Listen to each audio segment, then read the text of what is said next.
e eu queria começar a falar com vocês sobre, talvez, um dos maiores problemas que eu tenho. Como a devocional, vou falar da minha vida. Whatever, né? Então, um dos maiores problemas que eu tenho, não sei se você tem, mas um problema que eu tenho é foco. Você tem esse problema?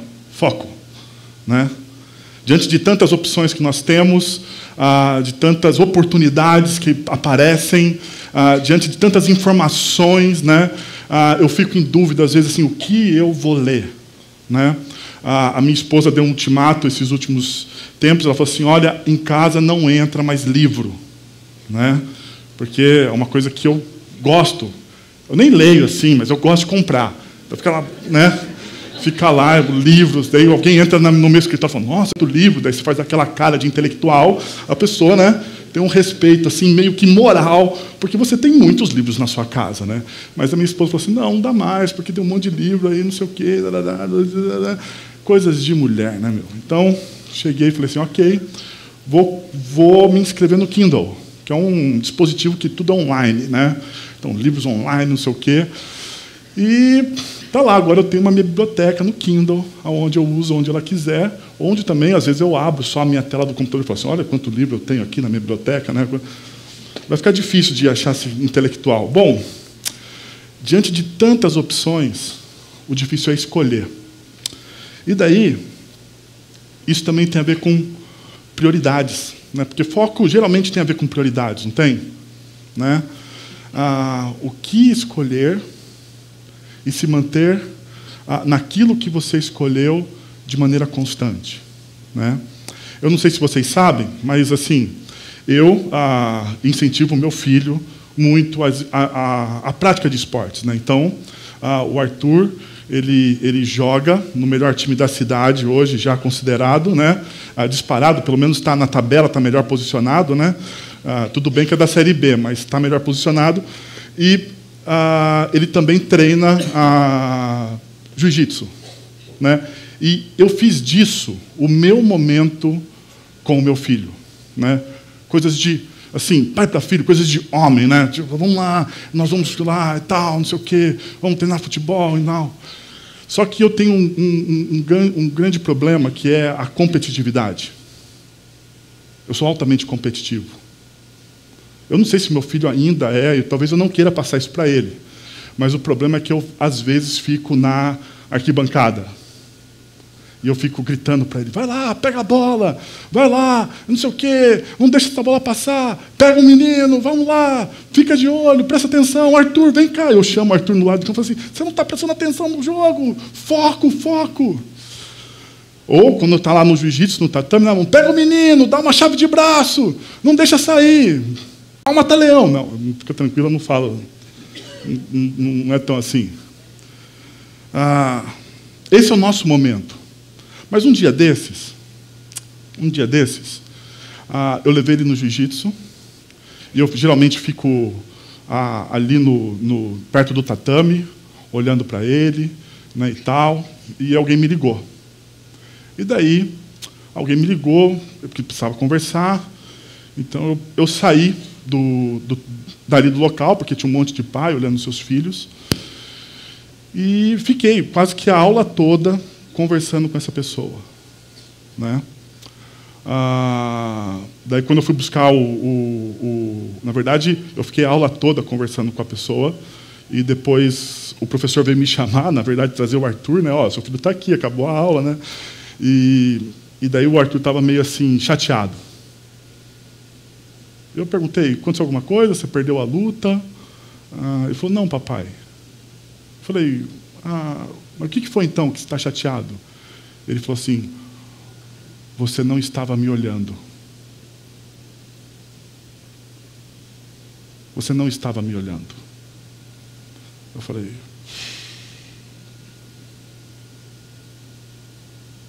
que criança chata. Não falei isso, não. Eu olhei e falei, que sentimento ruim, na verdade. É o nosso momento. A minha prioridade era quem? Era ele. Eu falei isso para ele. Eu disse, o nosso momento, quando eu te pegar para levar você para o Gil, quando eu te pegar para levar você para o futebol, esse é o nosso momento e eu vou estar com você. O que me faltou ali? Prioridade. Prioridade. Então, como discípulos de Jesus, eu acredito que nós precisamos de prioridades. Eu gostaria de mostrar isso, primeiro olhando para um autor secular, o Stephen Covey, que ele escreveu um livro best-seller, já meio antigo, chamado 7 Hábitos das Pessoas Altamente Eficazes.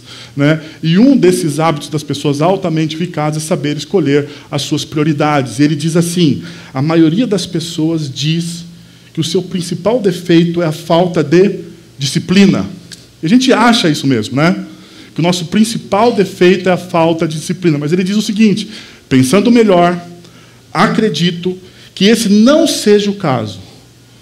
O problema básico é que as suas prioridades não se enraizaram no fundo do seu coração e mente. O problema não é falta de disciplina.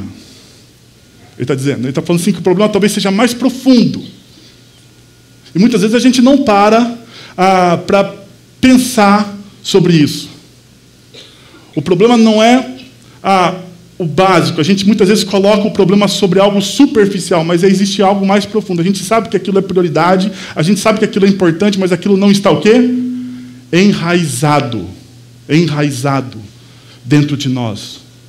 Não está enraizado na minha mente, não está enraizado principalmente no meu coração. Não está enraizado.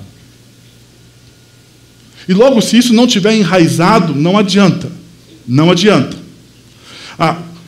Você não vai conseguir manter o seu foco, as suas prioridades, se isso não for algo que esteja não somente na sua mente, mas também no seu coração. E ele continua dizendo nesse capítulo sobre prioridades uma outra coisa muito importante. Ele diz assim, você tem de decidir quais são as suas maiores prioridades e ter a coragem.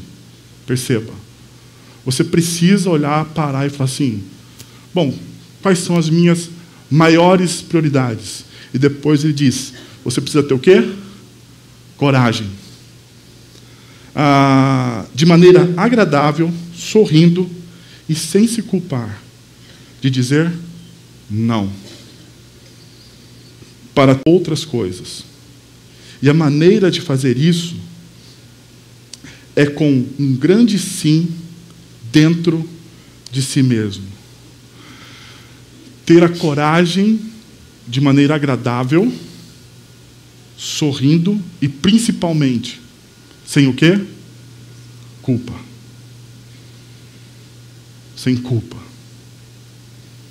Eu não sei se com vocês é assim, mas comigo é, né? Quando eu digo um não para alguém, quando eu falo assim, não, para uma coisa que a pessoa me pediu, existe uma culpa dentro de mim, assim, você poderia fazer, né? Você poderia gastar mais esse tempinho aqui.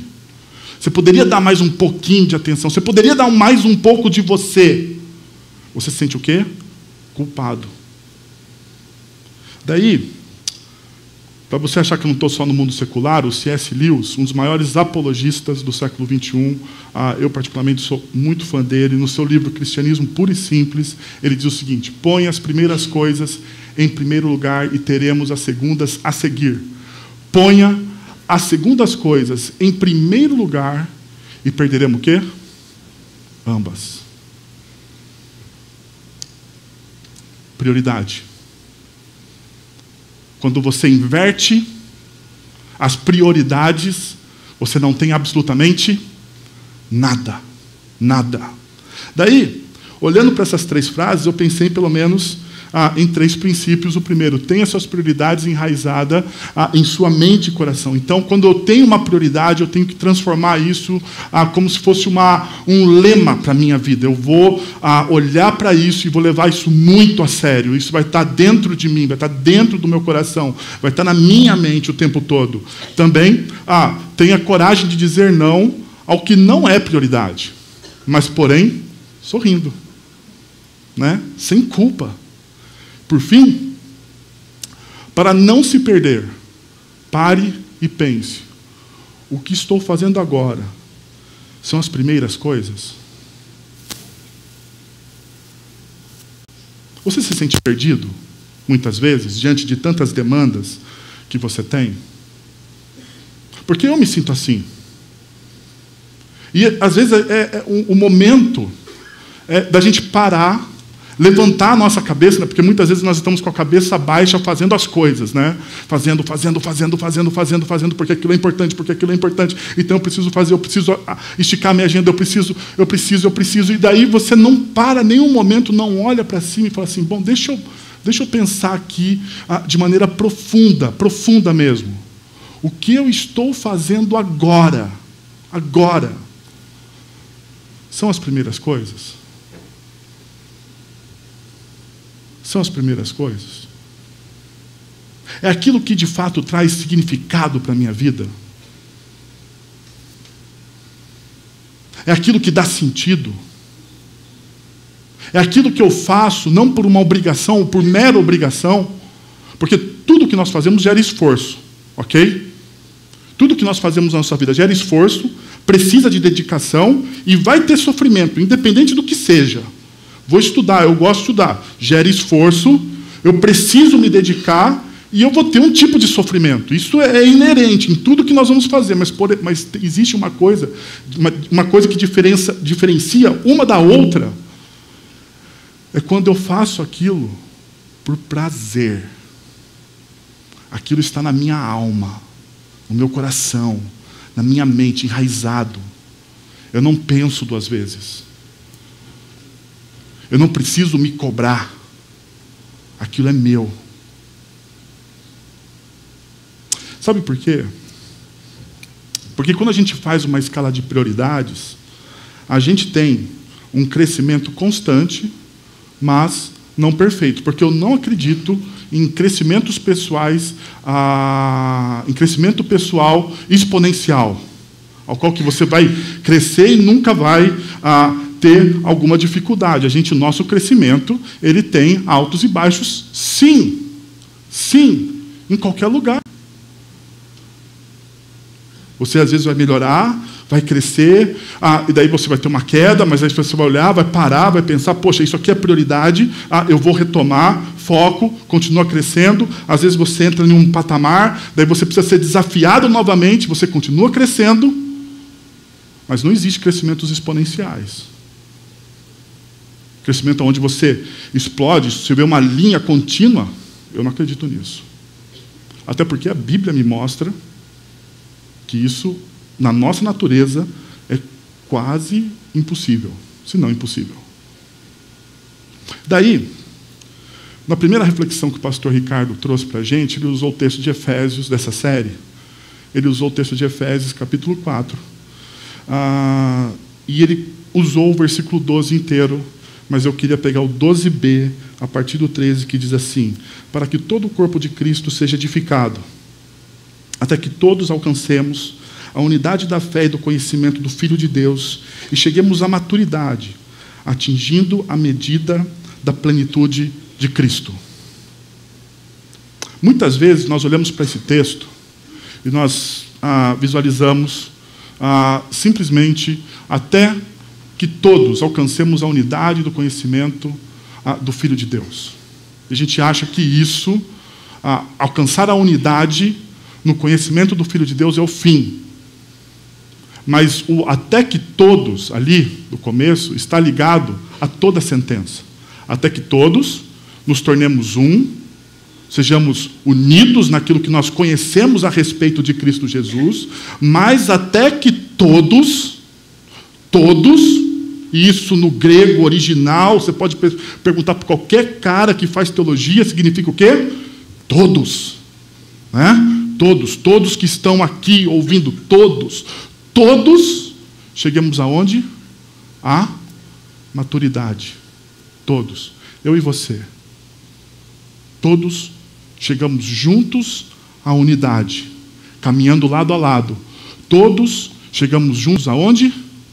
À maturidade. Maturidade, agora, olha o desafio. Atingindo à medida da plenitude de Cristo Jesus. Sozinho, eu não consigo me tornar uma pessoa madura. Sozinho, eu não faço isso. Sozinho, eu não cresço.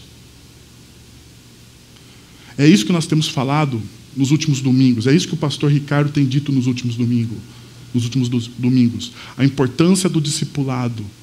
A forma com que nós estamos trabalhando o discipulado, seja na esfera pública, seja na esfera dos grupos pequenos, mais para frente agora nós vamos ver a mentoria. Todos precisamos alcançar o quê? A maturidade. Mas para alcançar a maturidade, eu preciso começar a fazer algumas perguntas ao meu coração. E a pergunta que eu queria fazer com vocês hoje é: o que é essencial para isso? Lembra? Prioridades? Lembra prioridades? Ok. O que é essencial para a gente alcançar a maturidade? Para me tornar uma pessoa madura. Eu queria então convidar vocês a olharem comigo o texto de Lucas capítulo 10, a partir do versículo 38 até o versículo 42, que diz o seguinte: caminhando Jesus e os seus discípulos chegaram a um povoado, onde certa mulher chamada Marta o recebeu em sua casa. Maria, sua irmã, ficou sentada aos pés do Senhor, ouvindo a sua palavra. Marta, porém, estava ocupada com muito serviço, e aproximou-se dele e perguntou: Senhor, não te importas que a minha irmã tenha me deixado sozinha com o serviço? Dize-lhe que me ajude. Diz aí, fala para ela me ajudar. Respondeu o Senhor: Marta, Marta. Eu fico pensando como que Jesus responde às pessoas. Vocês já fizeram esse exercício? Né? Como que Jesus, aquele que conhece todas as coisas, o Senhor de todas as coisas, sabe o que está passando no coração da pessoa, ele responde para a pessoa. Daí Jesus, ele para, na minha interpretação ele respira fundo, porque ele já sabe o que está no coração de Marta, e fala assim: Marta, Marta, você está preocupada e inquieta com muitas coisas. Com muitas coisas. Mas deixa eu te falar uma coisa. Apenas uma é necessária. Apenas uma coisa é necessária. Maria escolheu a boa parte, e esta não lhe será tirada. E esta não lhe será tirada. Então, se você olhar o texto que nós lemos aqui, agora, se você pegar todo o contexto de Lucas 10, principalmente, você vai ver que em Lucas 10, você tem vários tópicos sobre servir e como você serve. Vários. Desde do versículo 1, do primeiro bloco, que é o envio dos 72, depois a parábola do bom samaritano, e depois o texto que nós estamos lendo aqui. Todos esses textos, Jesus está enfatizando o como você serve. Como você serve. A forma com que você está fazendo. E nós chegamos em um encontro prático aqui, porque Lucas, quando ele escreve o seu evangelho, muitas vezes ele coloca conceitos e práticas. Conceitos e práticas. Por quê? Porque você precisa lembrar que Lucas é um evangelho escrito para um amigo. Ele escreve o evangelho para Teófilo, e ele escreve esse evangelho para Teófilo para quê? Para que o Teófilo, conhecendo a fé cristã, conhecendo a espiritualidade cristã, crescesse, amadurecesse e se tornasse cada vez mais parecido com Jesus. Esse era uma forma de discipulado daquele momento da igreja do primeiro século. Então, eu queria olhar com vocês pelo menos os 3 personagens centrais desse episódio. E o primeiro deles é Marta. E Marta tem a ver sobre convite, distrações e frustração. Olha só o que o texto de Lucas diz. Uma certa mulher chamada Marta o recebeu em sua casa. Certa mulher chamada Marta o recebeu em sua casa. Isso para a cultura da época de Jesus, era um negócio um pouco estranho. Porque as casas não eram conhecidas pelo nome da sua mulher, ou da mulher da casa, mas sim pelo marido. A casa de José, a casa de Jacó. Basta você olhar para o Antigo Testamento. De que casa você é? Ninguém falava, eu sou da casa de Raquel. Não, eu sou da casa de José, eu sou da casa de Jacó. Eu sou descendência de quem? De Moisés. Jesus é tido como a descendência de Davi. Perceberam? A casa era conhecida pelo nome do homem. Mas provavelmente alguma coisa aconteceu nessa casa e Marta, ela era a líder dessa casa. Ela era a líder. Então a casa era conhecida por a casa de Marta. Mas perceba uma coisa. O texto diz que ela recebeu. Ela recebeu Jesus. E muitas vezes a gente passa desapercebido, passa despercebido algumas coisas, alguns detalhes do texto que a gente lê. Esse o recebeu é essa palavra grega upo-dekomai. A partícula upo é uma partícula como poderia dizer, de força. Então, o mais importante nessa palavra não é o upo, porque o upo está reforçando o que significa o quê? Dekomai. A pergunta é, o que significa dekomai?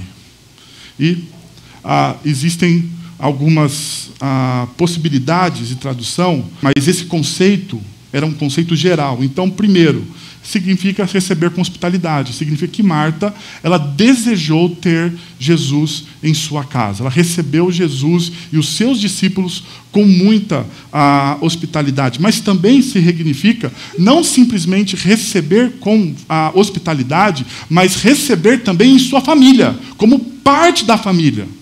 Então, foi tão especial a recepção que Marta planejava para Jesus, que ela queria que Jesus e os seus discípulos se sentissem o quê? Parte da família dela. Ainda, receber significa também receber o falar, o ensino, dar ouvidos, abraçar aquilo que Jesus estava ensinando. Por último, dar amplo acesso. É como se Jesus tivesse a oportunidade de entrar em toda a casa e mexer nela. Que belo convite, não é? Hã? Quantos de nós aqui não fazemos a Jesus nos encontra na nossa história, porque é Ele que nos encontra. Então, Ele se revela para a gente quando a gente tem essa revelação de quem é Jesus na história. O Filho de Deus encarnado que veio para nos salvar. A nossa mente entende quem é Jesus e o que Ele fez. O nosso coração se abre para Ele. Sabe o que a gente faz? A gente faz exatamente o que Marta fez. A gente recebe Jesus como parte da gente, como parte da nossa família. A gente ouve Jesus, o seu ensino. Nós temos o desejo de abraçá-lo e o seu discipulado. E nós damos o quê? Amplo acesso a ele. Não é verdade?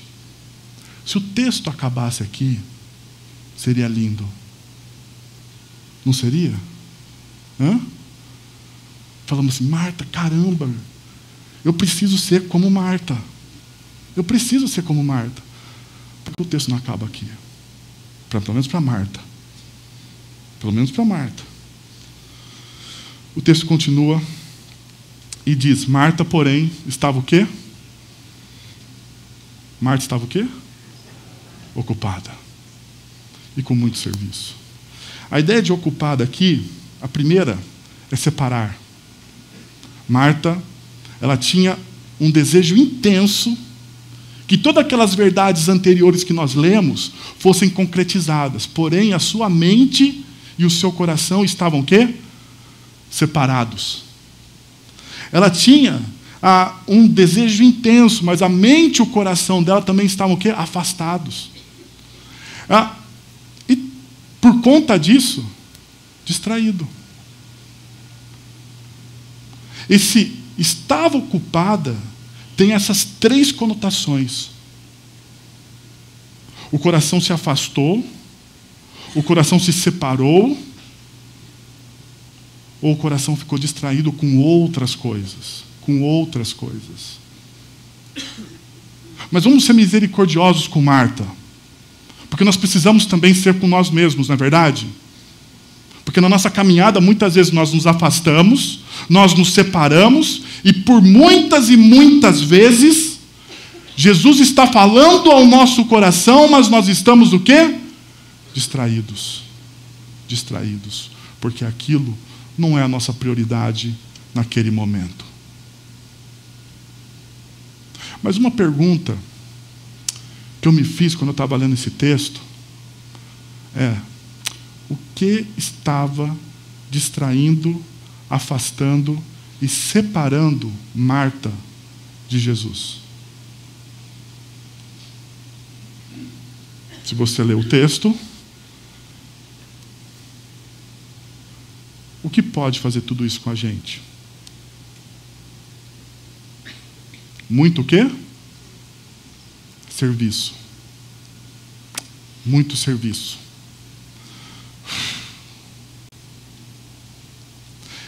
Eu sei, se você foi criado numa igreja tradicional como eu, na minha espiritualidade, na minha adolescência, a gente sempre ouviu que o que nos afasta, nos separa e nos distrai de Deus é o quê? É o pecado, não é verdade? A gente fala isso. Não, porque se você estiver em pecado, você não vai ouvir a Deus. Porque se você estiver em pecado, você está afastado de Deus. Porque se você estiver em pecado, você está separado de Deus. Se você estiver em pecado, ok, eu concordo. O pecado tem todo esse poder realmente. O pecado tem um poder de manipular o nosso coração. Mas o que Jesus está mostrando aqui, e o que Lucas está querendo mostrar para os discípulos de Jesus hoje, é que não só o pecado. Sabe por quê? Porque a palavra que Lucas usa para falar de serviço é diaconia. E quando eu vi diaconia, eu falei, não é possível. Lucas errou quando ele escreveu. Ele errou, tenho certeza. Foi alguém que copiou errado esse negócio aí. Porque essa palavra diaconia, ela tem a ver com o serviço, mas principalmente com o ministério. Sabe o que eu entendi? É que coisas nobres, coisas lícitas, coisas até mesmo, podemos dizer assim, com certa importância, quando feitas, ou quando exercidas, de uma forma de ativismo frenético, sem a devida parada, pode nos afastar de Jesus. Sério. Pode se tornar um ídolo do nosso coração. O que ele está falando aqui é cuidado, porque o serviço a Jesus pode ser maior que Jesus. Cuidado, porque aquilo que você diz que você está falando, que você está fazendo em nome de Jesus, pode ser maior do que o próprio Jesus. E daí nós temos um problema. Você pode falar assim, mas Wellington, eu estou me dedicando tanto na minha empresa porque eu quero ser um excelente discípulo, e eu sendo um excelente discípulo na minha empresa, um excelente empregado na minha empresa, um excelente chefe lá na minha empresa, eu vou estar servindo melhor o reino. Mas quando isso se torna maior do que o seu rei, o seu coração está afastado dele. Eu estou tentando ser um excelente pai, mas só que ser um excelente pai se torna maior do que o seu rei, e isso está te afastando dele. Eu quero ser um excelente marido, mas quando ser um excelente marido se torna maior que Jesus, o seu coração está se afastando dele. E quando o seu coração se afasta dele, em nome dele, sabe o que você se torna? um religioso. Um religioso. E você se torna então um legalista. Perceba o que acontece a seguir. Senhor, não te importas que a minha irmã tenha me deixado sozinha com o serviço? Diz-lhe que me ajude. O que Marta está fazendo aqui? O que Marta está fazendo aqui? Uma oração. Não está fazendo uma oração a Jesus aqui? Não. Qual que é o pedido que está por detrás do que Marta está fazendo aqui?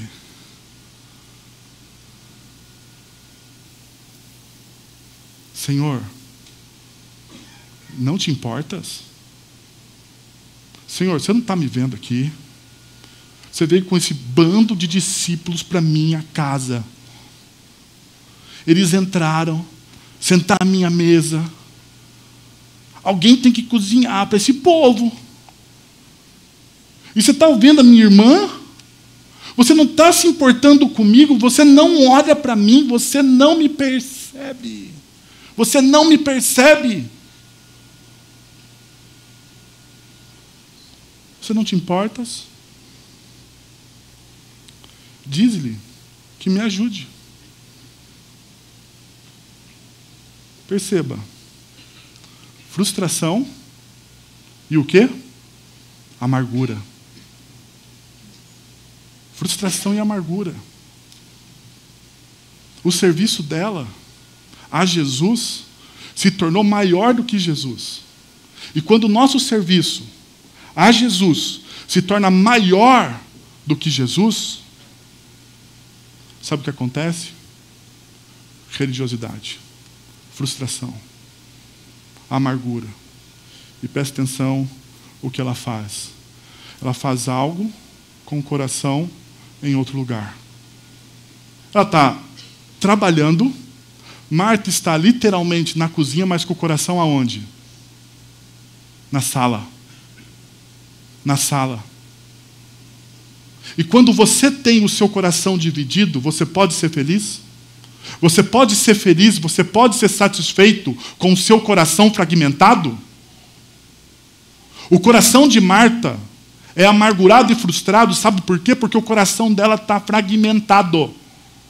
Ela olha para o outro e fala, poxa, eu queria estar no lugar dele.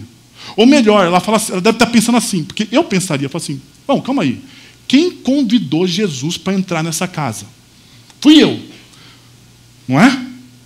Quem está servindo a mesa e as pessoas? Sou eu. Quem está desfrutando da presença de Jesus aqui? Não sou eu. Não sou eu. Ou seja, ela está fazendo algo que é lícito, que é bom. Mas quando o nosso coração não está naquilo que nós estamos fazendo, você se frustra e você fica amargurado. Porque o seu coração está fragmentado. Se o seu coração não está na sua vocação profissional, naquilo que você exerce hoje, mas você fica sonhando com outras coisas, seu coração está fragmentado. Deixa eu perguntar para você, você é feliz? Com o coração fragmentado? De maneira nenhuma. Se você olha para sua esposa e para o seu esposo e fala assim, poxa, eu poderia ter uma pessoa melhor do meu lado. Poderia. O seu coração está fragmentado? Está. Você será satisfeito? De maneira nenhuma. A sua ação é de total insatisfação. Você tem um coração fragmentado. Jesus já fala isso. Jesus fala que nenhum reino pode se subsistir quando ele está dividido. Ninguém pode servir a dois senhores. Ou pode? Tem como você servir duas pessoas ao mesmo tempo? Não tem. A sua vida se torna um inferno. Amargura e frustração. Ainda, ela se compara com o outro, não é? Ela se compara e fala, poxa, eu estou aqui, mas minha irmã está lá. Como ela tem frustração, como o coração dela está amargurado e está fragmentado. A única coisa que ela faz é se comparar com o outro. E ela não acha valor nela mesma. Por fim, usa o serviço como moeda de troca dentro dos relacionamentos. Porque ela chega para Jesus e fala assim, eu estou te servindo, então faz o que eu estou te pedindo. Dize-lhe para ela me ajudar. Porque o dizer-lhe ali é quase que um verbo impositivo, se você não sabe no original. Ela está falando assim, espera aí, Jesus, você não vai fazer absolutamente nada diante da minha dor e do meu sofrimento? Tudo que eu faço para o Senhor não está bom? Tudo que eu dedico a minha vida, o meu ministério não está bom. E daí o Senhor me deixa sozinho. E eu fico olhando para a pessoa que não faz absolutamente nada, e ela está melhor do que eu.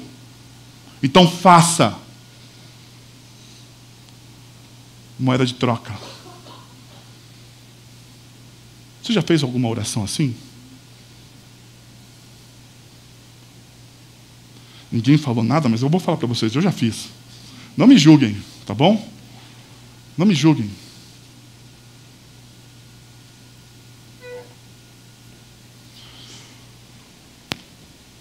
Amargura e frustração. Esse é o cenário de Marta. Esse é o cenário de Marta.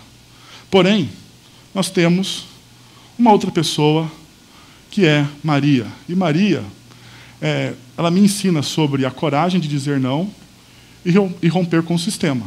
Eu já te falo o que significa esse romper com o sistema. E daí o texto diz o seguinte, que Maria, sua irmã, ficou o quê?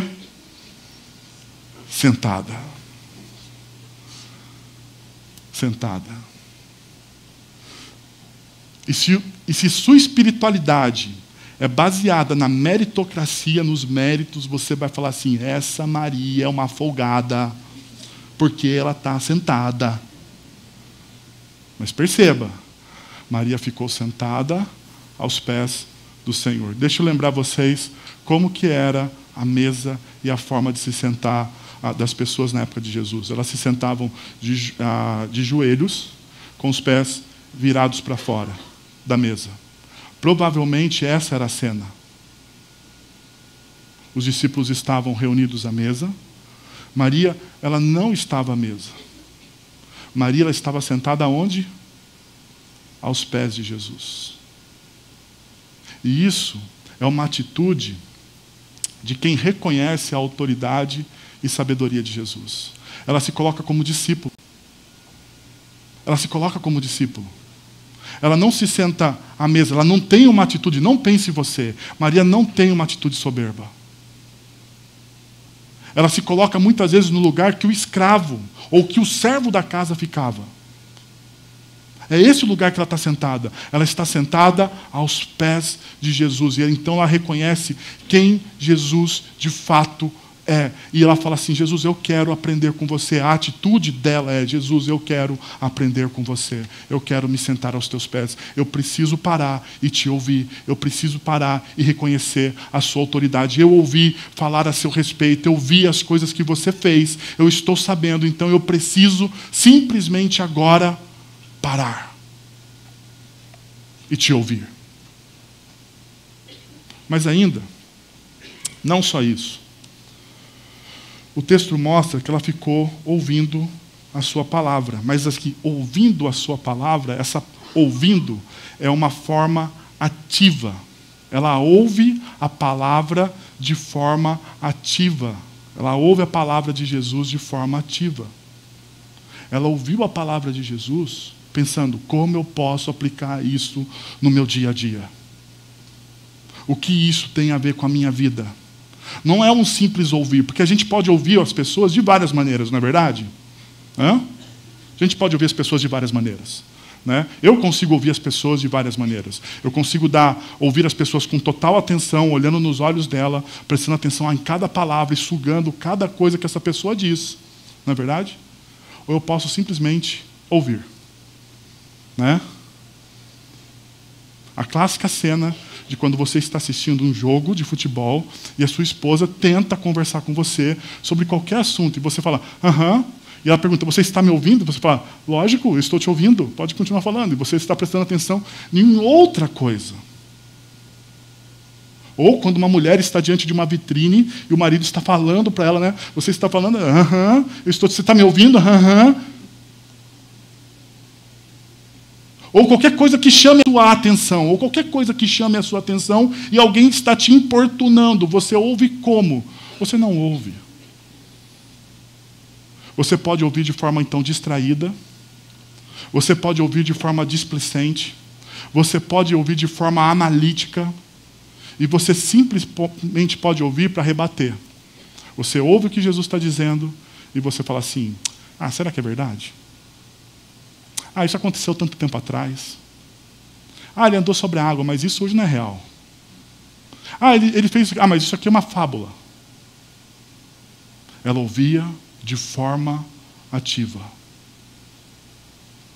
A pergunta que eu faço para você é como você ouve a voz de Jesus? Como que você ouve? Jesus fala com você. Como você ouve? Uma das grandes perguntas que eu preciso responder para as pessoas é, pastor, como eu ouço a Deus? Eu tenho aqueles 5 minutos de silêncio na minha cabeça, né? Quando uma pessoa faz essa pergunta para mim. Como que eu ouço a Deus? E a pergunta é, você não vai no seu grupo pequeno? Você não vem aos encontros de domingo? Você não abre a Bíblia e lê? Você não ora? E você quer perguntar para mim como você ouve a Deus? Desculpa, você está ouvindo de forma displicente. Você está contestando o que Ele está te dizendo. Você não vai ouvir mesmo. Você não vai ouvir mesmo. Terceiro, ela rompe com a cultura, e deixa eu frisar aqui, de forma pacífica. Ok? Pacífica. Ela rompe com a cultura de forma o quê? Pacífica. Então, romper com a cultura pode ser de 2 jeitos. Mas ela rompe de forma pacífica. Por quê? Você vai falar assim, mas por que Maria rompeu com a cultura? Maria provavelmente era a irmã mais nova de Marta. Maria, como irmã mais nova, quem tinha que estar preparando todas as coisas? Quem tinha que servir os convidados? Quem tinha obrigação, talvez moral, cultural e social, de estar no lugar de Marta? Maria. Por isso que Marta está tão pé da vida com Maria. Porque ela não está seguindo a cultura. Ela não está seguindo as normas da sociedade. E o que ela cria? Uma contracultura, porque ela quebra o sistema. Mas perceba, ela quebra o sistema e vai bater boca com Marta? Eu sou uma seguidora de Jesus e por isso eu vou ficar aos pés dele sentado ouvindo e não me venha com esse negócio de irmã mais velha. Maria simplesmente se senta, ouve. A pergunta é, quem a defende? Quem a defende? Se você ler o texto todo, Jesus a defende. Diante de uma bifurcação da cultura, eu fico com Jesus. Eu sei que haverá opressão, porém, eu sei que Ele vai me defender. Ele me defende. Não sou eu que me defendo. Eu fico com aquilo que Ele diz. Eu fico com aquilo que um discípulo de Jesus deveria fazer. E eu tenho que crer que Ele me defende. Então nós temos nosso terceiro personagem, a gente caminha para o final. Ele diz assim, e Jesus, Ele me ensina sobre o que é necessário.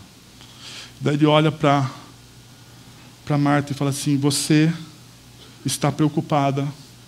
E daí eu quero pegar aqui a palavra de Jesus e começar a aplicar a nós. Diz assim, você está preocupado também. E inquieto ou inquieta com muitas coisas. Com muitas coisas.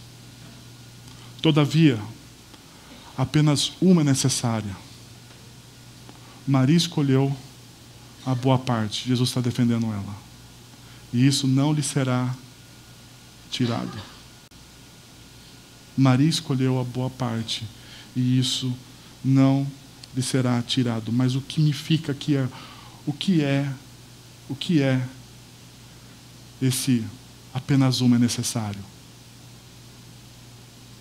Apenas uma é necessário. Falta-te apenas uma coisa. Jesus fala quase que a mesma frase para o jovem rico. Falta-te apenas uma coisa. Lucas capítulo 18. Falta-te apenas uma coisa. O que te falta? O que é necessário? Perceba, Jesus ele faz, quase que ele afunila, né? Você está muito preocupada, você está preocupada com muitas coisas, você anda inquieta, mas todavia, só uma coisa, só uma única coisa é necessário. Eu volto para o Sermão do Monte, aonde Jesus diz ao final do sermão: vocês não andei ansiosos com coisa alguma. Vocês não precisam andar ansiosos com o que vocês vão comer. Vocês não precisam andar ansiosos com o que vocês vão beber. Comer e beber é lícito? É lícito. Muito lícito.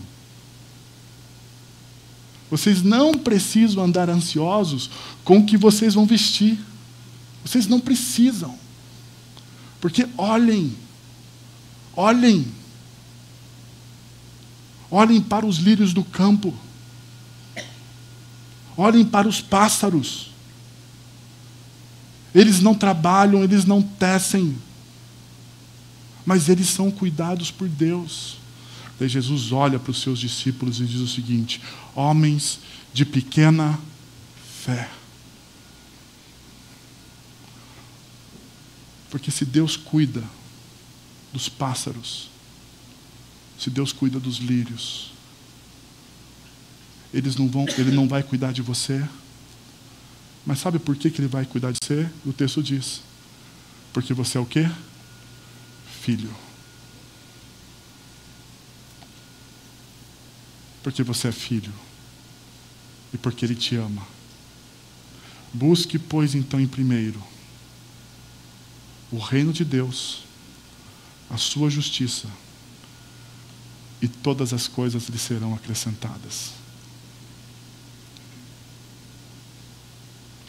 Você crê nisso? Você crê nisso de verdade? Então por que você não faz? Sério? Eu estou me perguntando isso. Essa pergunta não é para você, não. Fica tranquilo. Fala assim: mas o Wellington veio hoje aqui para me acusar. Não vim acusar ninguém. Eu estou fazendo essa pergunta. Lembra que eu comecei dizendo: esse negócio mexeu comigo? Lembra? Eu estou me dizendo isso. Por que você não vive assim, então? Por que você não faz que nem o apóstolo Pedro diz? Lance toda a sua ansiedade sobre quem? Sobre Deus. Sobre Deus. Lance toda a sua ansiedade sobre Deus, porque Ele tem feito o quê? Cuidado de vós. Uma única coisa necessária. Sabe qual que é essa única coisa? É confiar e crer que Deus tem cuidado de você, como Ele cuidou de Maria naquele momento. Deus vai te defender. Ele está na sua causa. Ele está na sua causa. Eu não sei pelo que você está passando, mas Ele está na sua causa. Ele vai te defender. Para você refletir e praticar,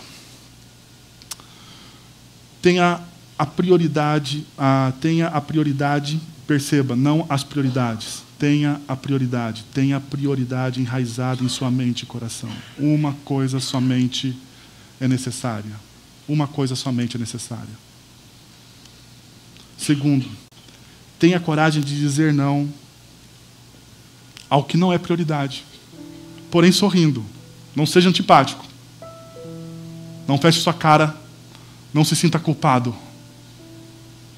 Diga não sorrindo, porque você está dizendo sim para algo maior. Toda vez que eu digo não para algo que não é uma prioridade no reino de Deus, eu estou dizendo sim para algo maior,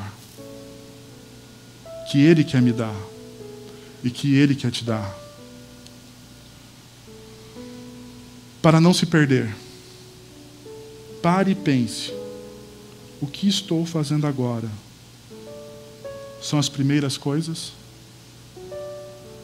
Você está perdido? Seu coração está amargurado e frustrado? Você se perdeu no seu caminho, você se afastou, você está distraído, você se sente separado de Deus. Você se sente separado de Deus. Para agora, porque esse momento é o momento que o apóstolo Paulo nos ensina uma coisa tremenda, esse momento de ceia. O apóstolo Paulo nos diz o seguinte: cada um examine a si mesmo. 1 Coríntios capítulo 11. Cada um examine o seu próprio coração, cada um saiba o que está passando dentro de você. Pare e pense. Isso é a ceia do Senhor. Pare, reflita. Ele ama, Ele tem cuidado de mim. Então deixa eu parar agora, deixa eu parar a minha vida toda. Eu vou pensar qual tem sido as minhas prioridades, o que tem sido a minha prioridade. Eu vou parar agora e vou pensar. Cada um examine o seu próprio coração. É hora de você se examinar.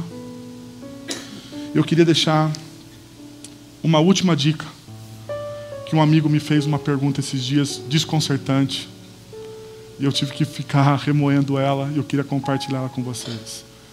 Existe alguma coisa que, se você pode fazer hoje, não fará diferença nenhuma na sua vida? Você está examinando seu coração? Você está examinando a sua vida agora? Então quero convidar você a fechar os seus olhos e a se preparar para a ceia. Você vai examinar o seu coração.